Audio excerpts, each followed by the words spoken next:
kule zinsuku esiphila kuzona lapho abantu bezenzela umathanda ngomzimba yabo leyo banike yona Nkosi, benzenzela umathanda, benza noma ikanjani.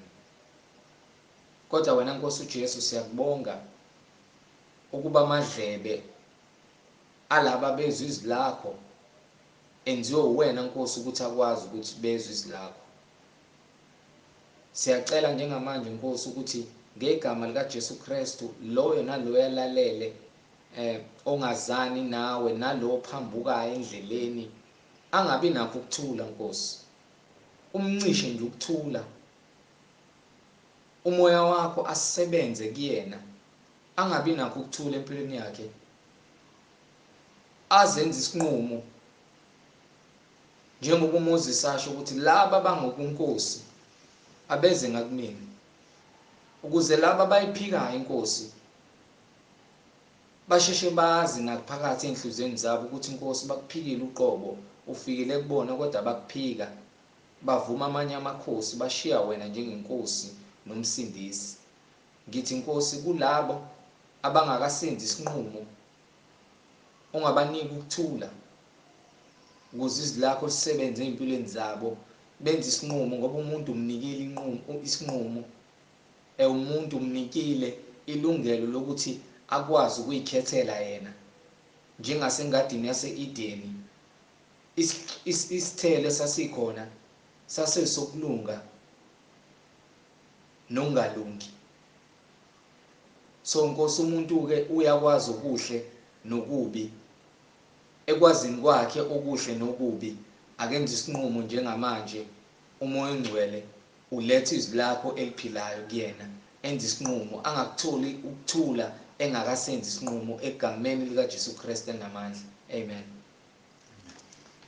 Ngizothatha lesithuba bazalwane nginikeze umfowethu uZondi okuyena ozosihola njengamanje, umoya engcwele uzokhuluma. Amen. Nondaba. Amen. Siyabingelela bazalwane egameni lenkosi yethu Jesu Kristu, enginkosi nomsindisi, inkosi engenamkhapheli, engenamlekeleli, engenambonisi, inkosi ezimele, konke ngaphansi kwezulu kwakhiwe nguye ngenxa yakhe, ngokwakhe. Siphila emhlabeni ophila ngokuhlehla, uhlehla nyova, ngokuthi abantu benza izinto eziphambene ngentando kaNkulunkulu nendlela kaNkulunkulu. Uthola kulesikhathi esiphila kusona lonke uhlobo le-behavior noma indlela yokuziphatha engaqondakali, kodwa abantu lokho sebekwenze injwayelo, kwayinto nje evumelekile ukuthi yenzeke. Abantu abafana nabaholi bethu ekufanele ngabe ibona abasiholayo besikhombisa indlela uJehova afuna ukuthi abantu bakhe bahambe ngayo, yibona abavumela nabasekela lezinto ezikukhohlakala ukuthi zenzeke, ziqhubeke zande.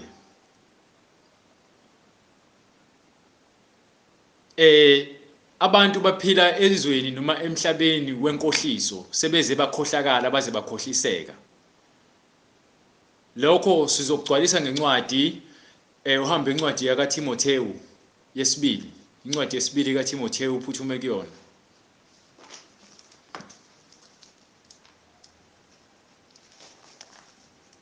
Incwadi kaTimothewu sifuna nje ukugcwalisa ukuthi amazwi kaNkulunkulu athini ngalesimo esiphila ngaphansi kwaso.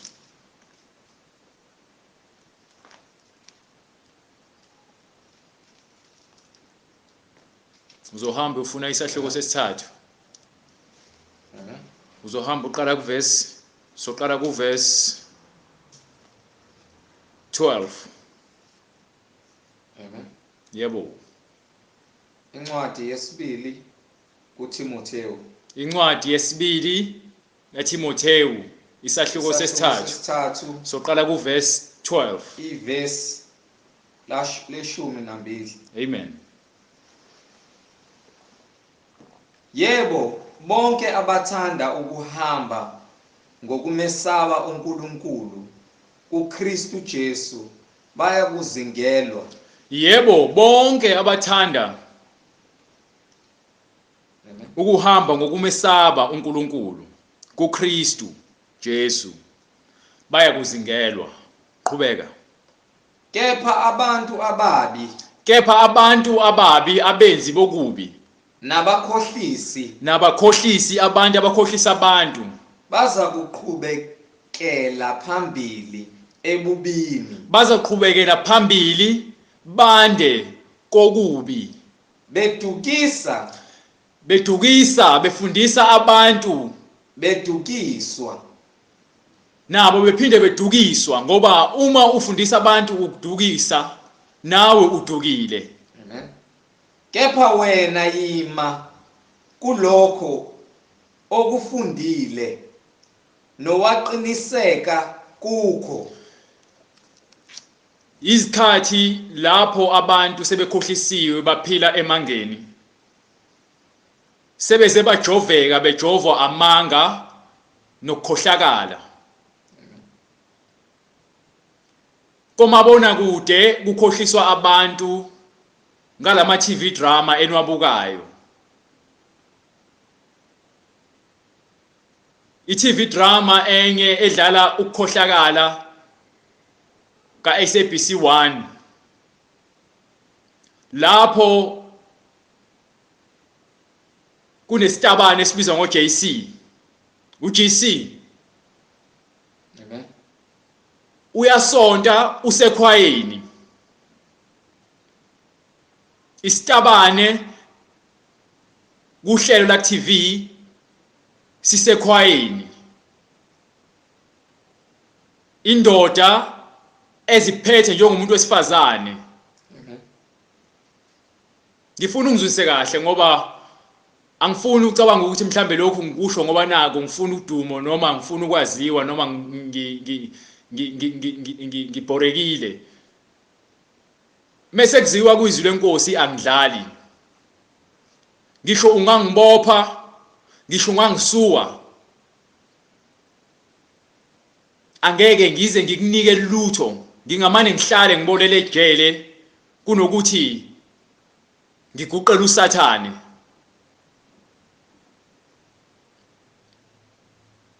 Lezinto ezidlala komabona kude, abantu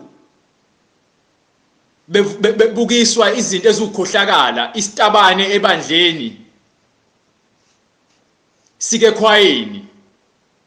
Yebo, lento usuyithola ngisho namanje emabandleni akhona. Kugcwele izitabane zingaba bishop, izitabane zinezikhundla ebandleni. Ngokuba umoya wenkohliso nowenkohlakalo usugcwele ezweni likaNkulunkulu. Amen. Akekho umuntu ongangenza ukuthi ngisho lento le esengishilo ngiyisho kabusha mhlambe ngendlela ezokwenza ukuthi ijabulise umuntu. Ngokuba angisiyena umfundisi noma umvangeli okhokhelwayo noma oshunyayelwa ukuthi ngithandwe abantu, kodwa ngimele ukumelana nenkohliso ngokuthi ngime ezwini lenkosi.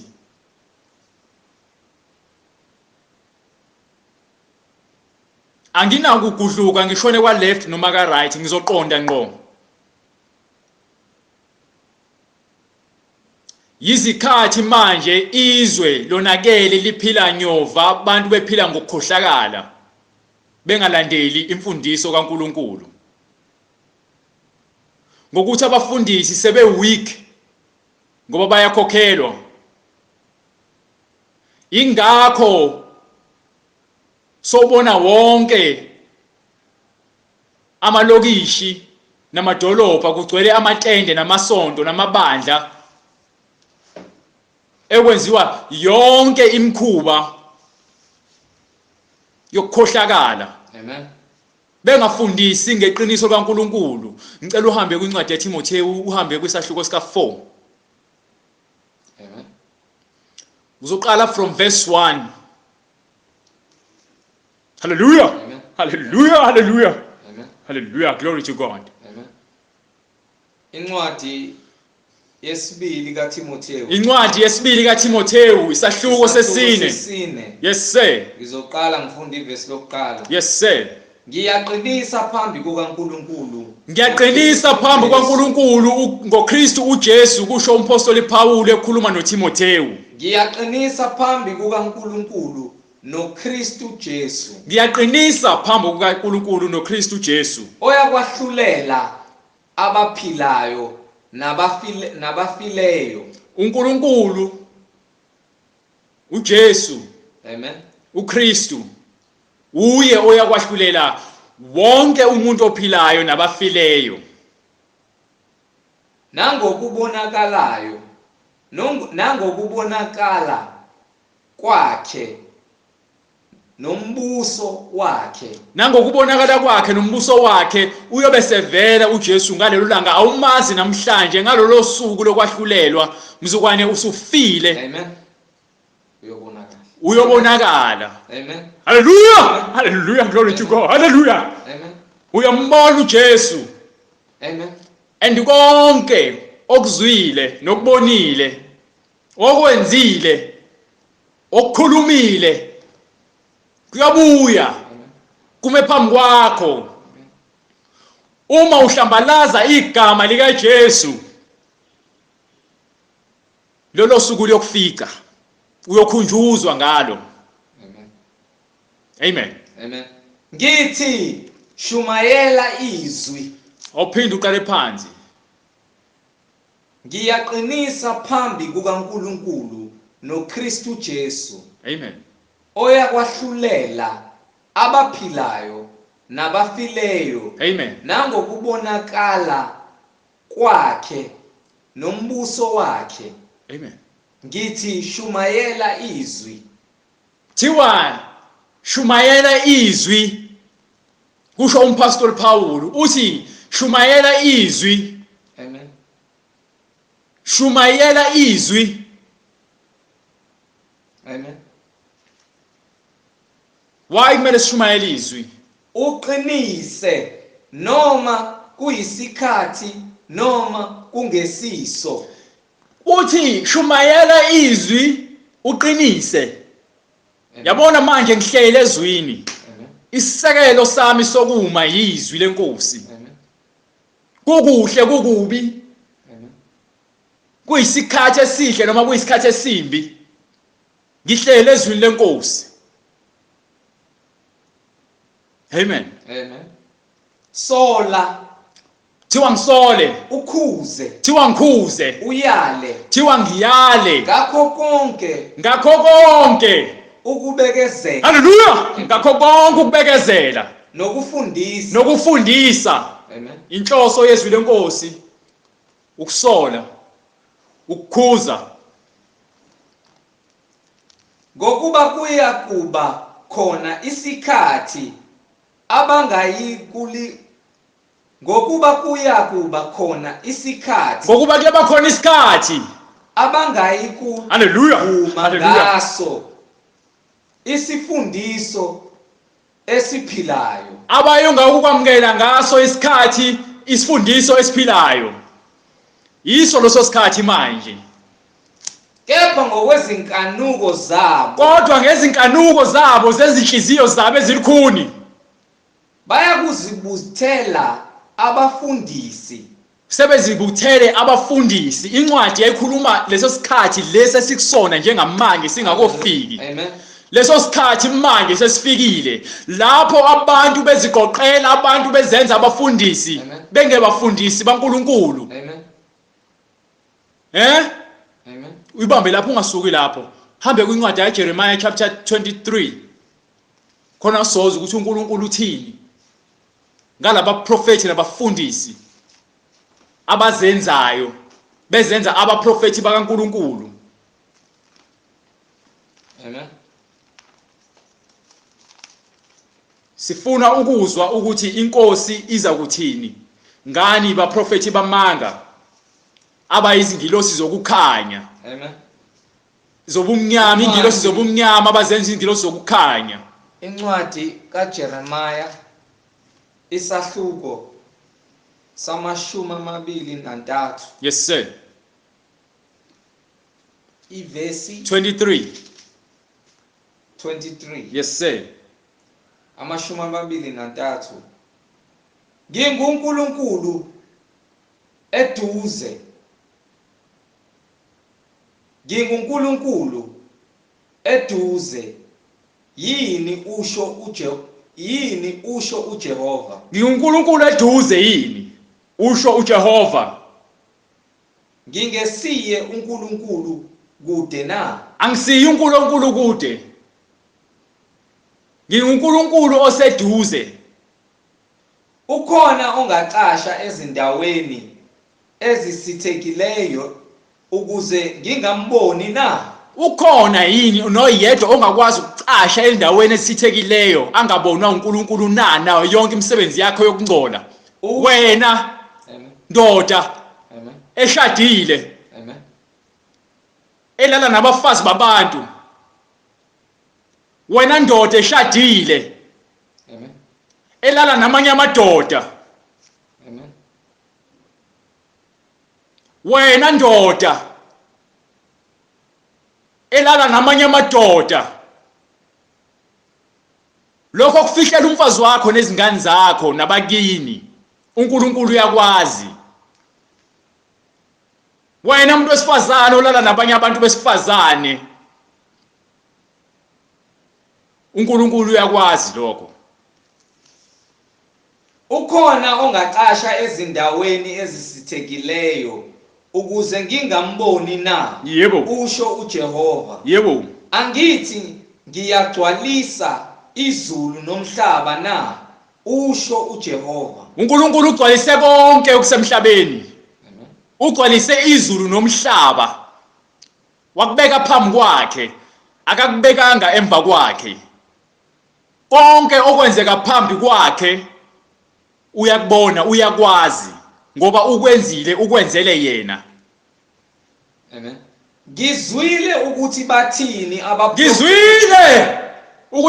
abaprofeti. Abaprofeta amanga. Hallelujah. Hallelujah, glory to God. Abaprofeti amanga. Amen. Hallelujah. Bethi ngiphuphile. Bethi baphuphile. Lokhu koze kube nini? Kuyoze kube nini? Ezinhlizweni zabaprofeti abaprofeta amanga. Kuyoze kube nini? Amen. Ezinhlizweni zabaprofeti abaprofeta amanga, imfeketho, into uNkulunkulu angayikhulumanga na. Kuyoze kube nini? Amen. Bengaprofeti benkohliso yenhliziyo yabo. Bengabaprofeti benhliziyo benkohliso. Amen. Beprofeta izinto ezithandwa izinhliziyo zabo. Ngizwile ukuthi bathini abaprofeta amanga egameni lami. Amen. Bethi ngiphuphile. Lokhu koze kube nini ezinhlizweni zabaprofeti abaprofeta amanga? Bengaprofeti benkohliso. Bengabaprofeti benkohliso. Yes sir. Yenhliziyo yabo. Beprofeta izinto ezithandwa imizwa yabo. Abacabanga ukwenza ukuba bacabanga ukwenza ukuba abantu bami bakholwe igama lami, bakhohlwe igama lami ngamaphupho abo. Amen. Abacabanga ukwenza ukuba abantu bami bakhohlwe igama lami ngamaphupho abo abawalandisa kube yilowo nalowo kumakhelwana wakhe. Lemfeketho yentshumayelo namaphupho enu niwafundisa emasontweni enu. Niphuphe ngabafazi babantu.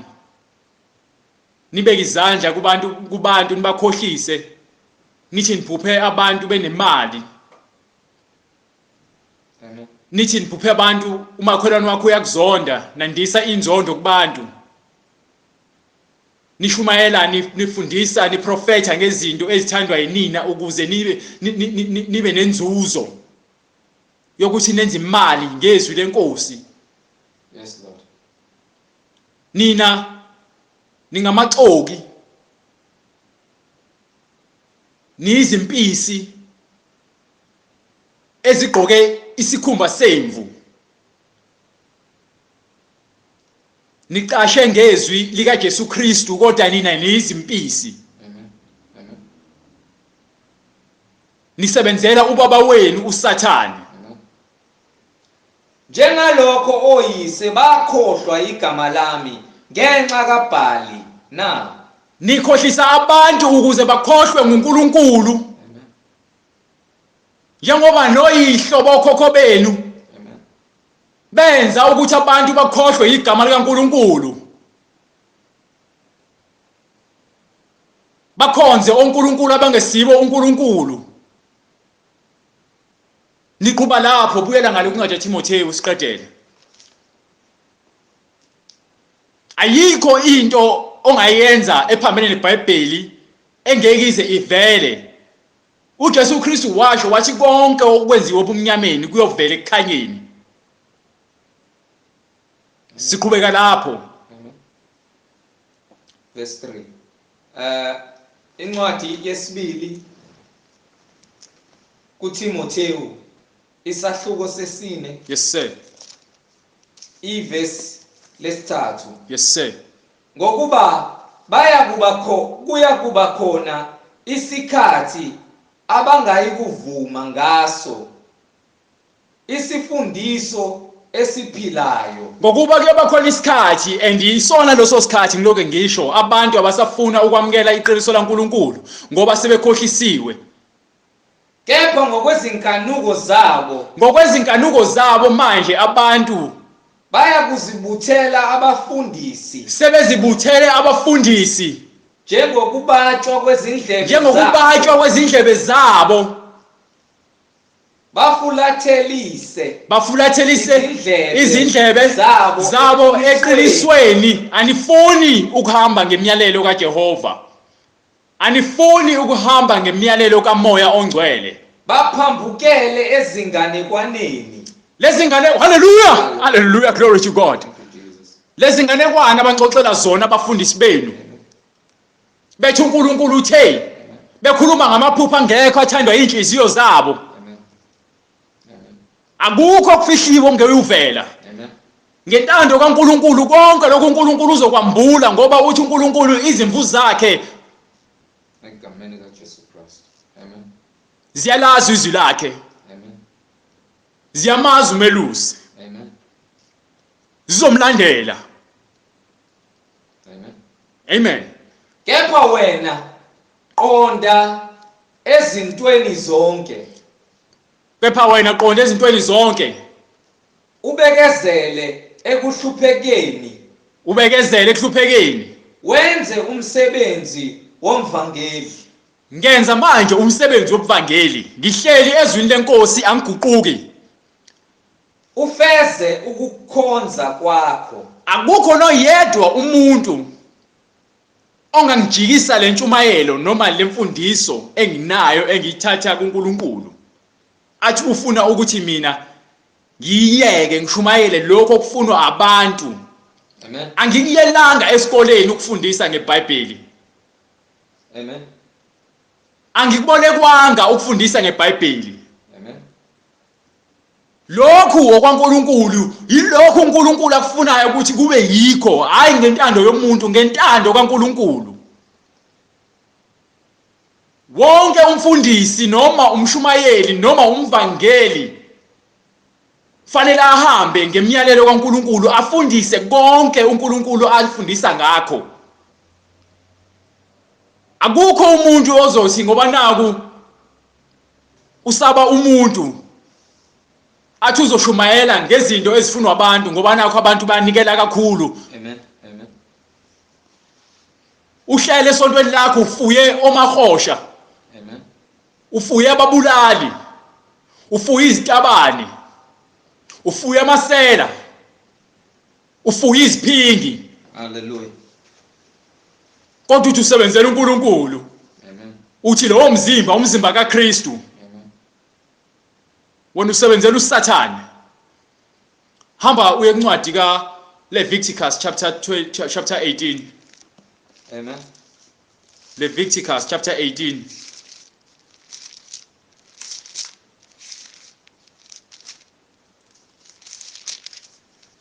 Verse 22. Incwadi kaLeviticus chapter 18.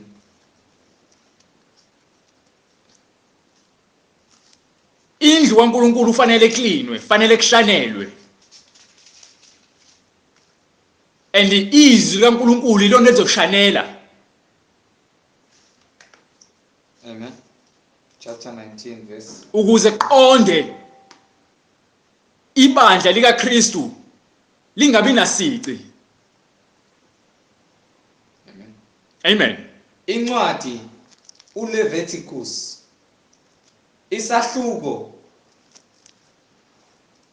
19. Yes sir. Iverse amashumi amabili nambili. Incwadi kaLeviticus isahluko samashumi amabili, isahluko seshumi nesishiyagalombili.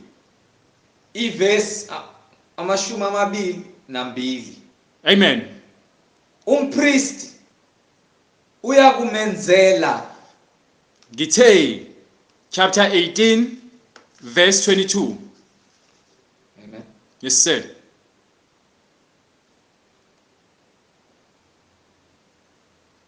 Ungalali nowesilisa njenganowesifazane. Ungalali nowesilisa njenganowesifazane. Ungalali nowesilisa njengowesifazane. Umyalelo kaNkuluNkulu ithini lapho? Ithi Kuyisinengiso. Kuyisinengiso. Ungalali nowesilisa njengowesifazane. Amen. Kuyisinengiso. Ungalali nesilwane ukuzingcolisa ngaso. Ungalali nowesilisa njengowesifazane. Kuyisinengiso. Ungalali. Ibambe, ungangixhashi. Kwenzeka kanjani ukuthi usindisiwe? Uphathe iBhayibheli. Uyongena esontweni. Hallelujah. Uthi wena uyakholwa usindisiwe. Windoda. Kodwa ulala nenye indoda. Kodwa manje lencwadi oyiphathayo iyaphikisana nesenzo sakho. 5 years, 6 years, 10 years usonda. Uthi uyakholwa kodwa ulala nabanye abafana. Mfundisi kaNkuluNkulu uma ukuthi usibiza ngomfundisi kaNkuluNkulu. Kwenzeka kanjani ukuthi ebandleni lakho kugcwale izitabane? Zigqokise kwabantu besifazane, zifake imakeup, ziluka amakhanda. Kodwa uthi wena ufundisa ngezwi kaNkuluNkulu. Amen. Ubani ondukisile? Athi omunye hayi mina ngazalwa nginjena, I'm just gay by nature. Kuphi lokho eBhayibhelini? Amen. Hambe kwincwadi yaGenesis chapter 2.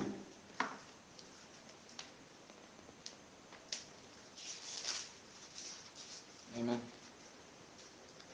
Incwadi uGenesis isahluko sesibili. Yes sir. No, iyeke leyo cause bazofuna ukuthi Old Testament, yes. Hambe kwincwadi ya Matthew chapter 19. Kuthuma khona. Akekho umuntu owazalwa isitabane, umoya wenkohliso lowo. Umoya kaSathane, umoya obuyaluyalu. Amen. Incwadi ngokuka Matthew isahluko seshumi neshagalolunye. Yes sir. Ivesi From verse 19, from verse 1. Ivesi lokuqala. Yes sir. Kwathi uJesu eseqedile lawo mazwi wamuka eGalile. Kwathi uJesu eseqedile wamuka qhubeka. Weza emikhalweni yaseJudiya. Yes sir. Phesheya kweJordani. Yes sir. Izixuku ezinkulu zamlandela waziphulukisa khona.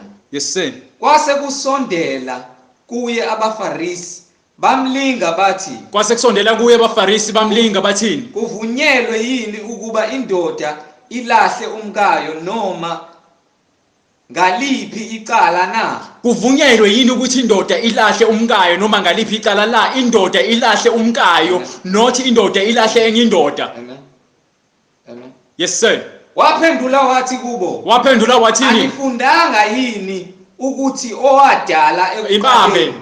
Amen. Anifundi yini iBhayibheli ukuthi lithi iBhayibheli ke owesilisa olala nowesilisa njengowesifazane kuyisinengiso. Amen. Uma kukuthi uthi uyakholwa wena, Amen. awukufundi yini lokho eBhayibhelini na? Amen. Yes sir. Wathini uJesu Kristu? Anifundanga yini ukuthi owadala ekuqaleni uNkulunkulu wabenza owesilisa owesifazane, owesilisa nowesifazane. Wena ke othi ke unomoya womuntu wesifazane kodwa manje umuntu wesilisa. Amen. uNkulunkulu wakwenza kanjani? Wakudala kuphi ke mokuthi ushona wazalwa uyisitabane? Kokuphi lokho eBhayibhelini mekuthi uthi uyakholwa ukuthi wena wazalwa isitabane noma uNkulunkulu wakha isitabane? Uma uNkulunkulu ethi ke ungalali nowesilisa njengowesifazane, lokho kuyisinengiso. Amen. Nencwadi yagcwalisa ithi uNkulunkulu wenzani? Wadala owesilisa nowesifazane. uNkulunkulu wadala owesilisa nowesifazane. Wathi ngenxa yalokhu. Kusho bani? Kusho uJesu Kristu. Amen. Kusho uJesu Kristu uthi uNkulunkulu wadala owesilisa nowesifazane. Ngenxa yalokho, wathi ngenxa yalokho umuntu uyakushiya uyise nonina. haleluya, Anamathele kumkakhe. umuntu uyakushiya uyise nonina anamathele kumkakhe. Akekho umuntu oyakushiya uyise nonina anamathele kowesifazane engowesifazane. Akekho umuntu oyakushiya uyise nonina anamathele kowesilisa engowesilisa. Amen. Amen. Amen. Labo ababili baya kuba nyamanye. Labo babili bayoba into eyodwa, bayoba inyama yinye. Amen. Ngomthetho nangomyalelo kaNkulunkulu. Amen. Amen. So ingakho sithi izwe lonakele emasontweni enu nini nabangani nezitabane. Umfundisi umngani his partner ukuthi uhlanganyela nezitabane ukuthi baphathe ibandla ngoba nakuzinikela kakhulu. Umfundisi lencwadi la akasayifunda akasayazi sewayikhohlwa ngisho ukuyikhohlwa. Amen. Umfundisi ulala nezitabane. Amen. Siyayiqinga yonke le behavior nalendlela empatho eniphethe ngayo eBhayibhelini ukuthi iphi asitholi. Kuphi umhlonipho uNkulunkulu? Amen. Kuphi ukumesaba uNkulunkulu? Hambe incwadi yamshumayeli uphuthume kuyona lapha incwadi yamshumayeli chapter 12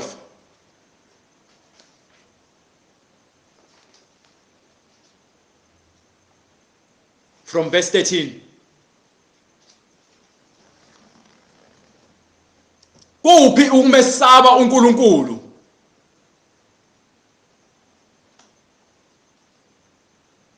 Akukho noyedwa umuntu ongazilandulela ngokwenza inkohlakalo. Uma kukuthi wena uyahlabekisa lokho, kuvusa usathane kuwena ngaphakathi, ukuthi wena ungizonde noma ungibophela uzunge. Incwadi ithi ke konke ekubhalwe eBhayibhelini isiprofeto sika Jesu Kristu, isiprofeto sika Isaiah, isiprofeto sika Jeremiah fanele sigcwaliseke ngokwencwadi nangokwembhalo.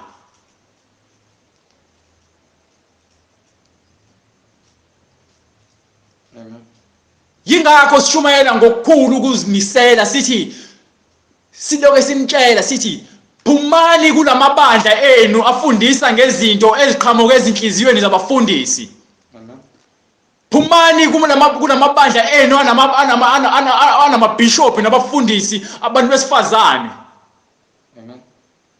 Phumani.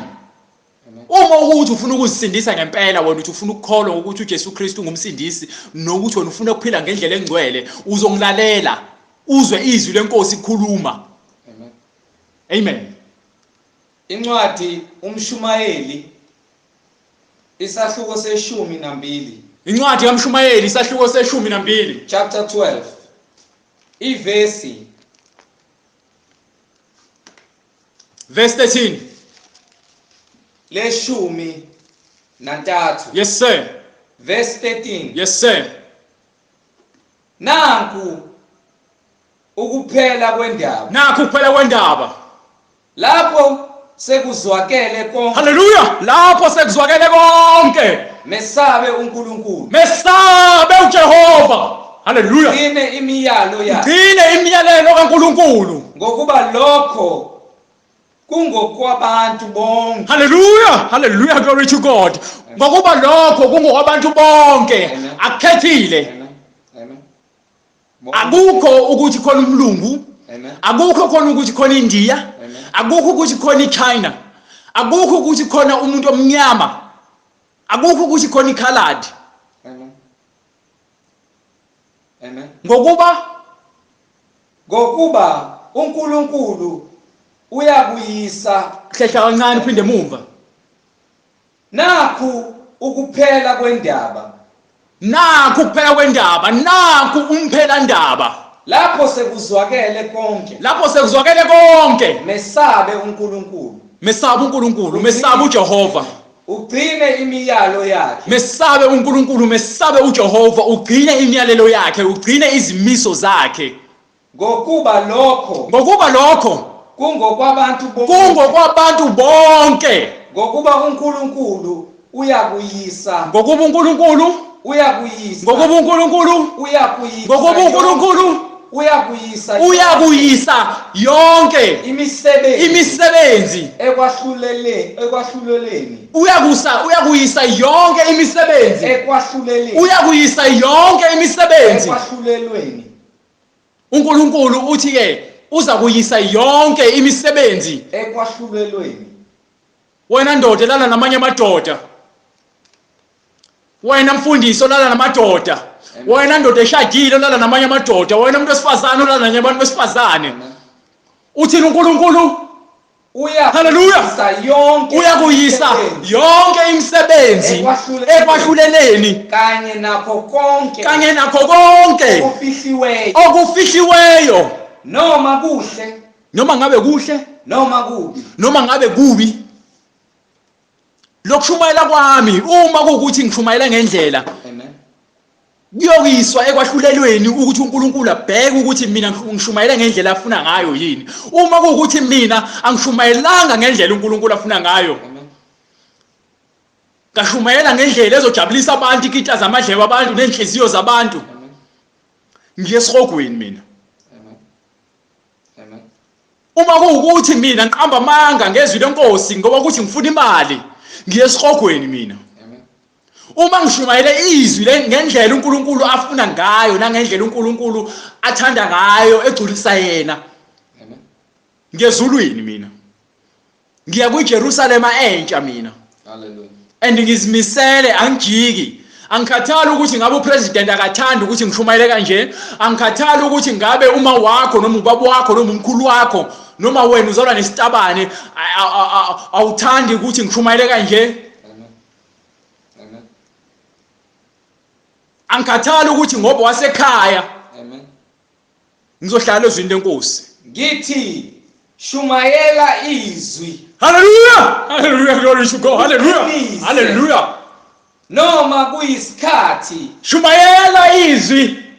Uqinise. Noma kuyisikhathi. Noma kungesiso. Ngimile. Sola. Ngizokusola. Ukhuze. Uthi wena ungumKristu. Uyale. Ngiyakukhuza. Ngakho konke. WemKristu ngithi ngiyakuyala. Ngakho konke. Ukubekezela. Ngibekezele enikizohlala ezwini ngoba izinhlupheko zikhona ngokuthwala izwi likaNkuluNkulu ngokweqiniso. Hambe kwincwadi chapter 3 lapho uye verse 13 futhi baphindele. Amen. Verse 13. Amen. Yes sir. Incwadi yesibili kaTimotheyu. Incwadi yesibili kaTimotheyu. Isahluko sesithathu. Isahluko sesithathu. Iverse le-13. Iverse le-13. Kepha abantu ababi nabakhohlisi. Qala 12. Amen. Qala 12. Yebo bonke abathanda ukuhamba ngokumesaba uNkulunkulu. Yebo kubo bonke abathanda ukuhamba ngokumesaba uJehova uNkulunkulu wethu uJesu Kristu. Yebo bonke abathanda ukuhamba ngokumesaba uNkulunkulu kuKristu Jesu. Yes sir. Bayakuzingelwa. Yabona ke ngithi anginankinga nokungizonda. Amen. Nokunginyanya. Amen. Ngithi mina longa kimi mkhulu kunabo laba basezweni. Hallelujah, glory to God. Hallelujah, thank you Lord. Hallelujah. Ngithi longa kimi lo ngimmele mkhulu kunalabo basezweni. Ingakho ngishumayela ngokuzigqaja ngimile ezwini lakhe ngokesibindi engisithatha kuye. Ngoba uthi uJesu Kristu. Amen. Ungamesabi lo zobulala inyama. Amen. Kodwa saba yena lo zobulala ke nokwazi ukubulala inyama nomphefumulo. Hallelujah. OkunguNkulunkulu. Hallelujah. Hey angisabi noyedwa umuntu. Akekho umuntu engimbeka ngaphezulu kwami. Ngisebenzisa abantu ukuze ngisindise abantu imphefumulo yabo ingaye esihogweni. Amen. Kodwa akekho umuntu ongangisabisa athi mina uzongitshela ukuthi angishumayele kanjani noma ngikhulume kanjani ngezwi lenkosi.